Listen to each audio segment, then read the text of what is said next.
CM sir, உங்களுக்கு வேணா 40க்கு 40னா அது எலெக்ஷன் ரிசல்ட்டா இருக்கலாம். ஆனா இந்த டெல்டா பகுதியில் இருக்கிற விவசாயிகளுக்கு 40க்கு 40னா அவங்க வயித்துல அடிச்சு நீங்க வாங்கின கமிஷன். இத வேற யாராவது சொல்லியிருந்தா கூட நான் நம்பி இருக்க மாட்டேன்.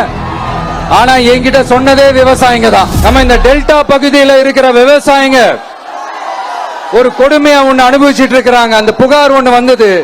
அது என்னன்னா, இந்த மாவட்டத்தில் இருக்கிற இந்த கொள்முதல் மையங்கள்ல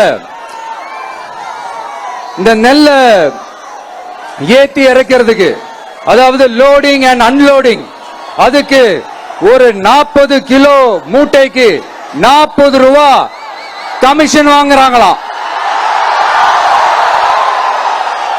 அரசாங்கமே ஒரு மூட்டைக்கு 10 ரூபா கொடுக்கறாங்க. ஆனா இவங்க அதுக்கு மேல 40 ரூபா கமிஷன் வாங்குறாங்க.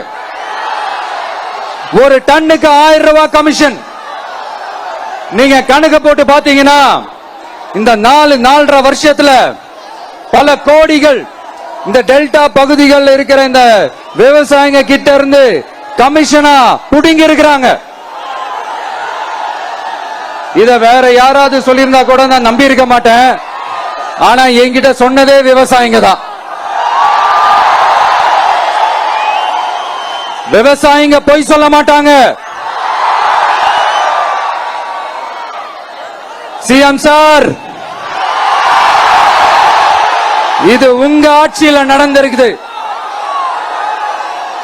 உங்களுக்கு வேணா 40க்கு 40னா அது எலெக்ஷன் ரிசல்ட்டா இருக்கலாம்.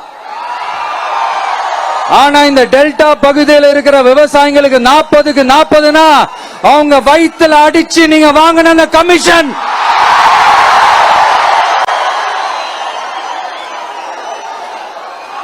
இது உங்க ஆட்சியில நடந்திருக்குது. சிஎம் சார், இதுக்கு என்ன பதில் சொல்ல போறீங்க?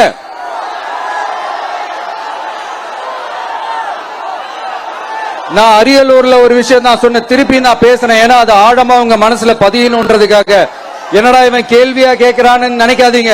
தீர்வை காண்டி போறதும் தீர்வை நோக்கி போறதும் தான் நம்ம டிவிக்கே லட்சியமே. நம்மளுடைய தேர்தல் அறிக்கையில அதுக்கான விளக்கத்தை தெளிவா கொடுப்போம். இந்த பொய்யான தேர்தல் அறிக்கையில நாங்க கொடுக்கவே மாட்டோம். எது நடைக்கு சாத்தியமோ, எது உண்மையோ அதை மட்டும்தான் சொல்லுவோம், அதை மட்டும்தான் செய்வோம்.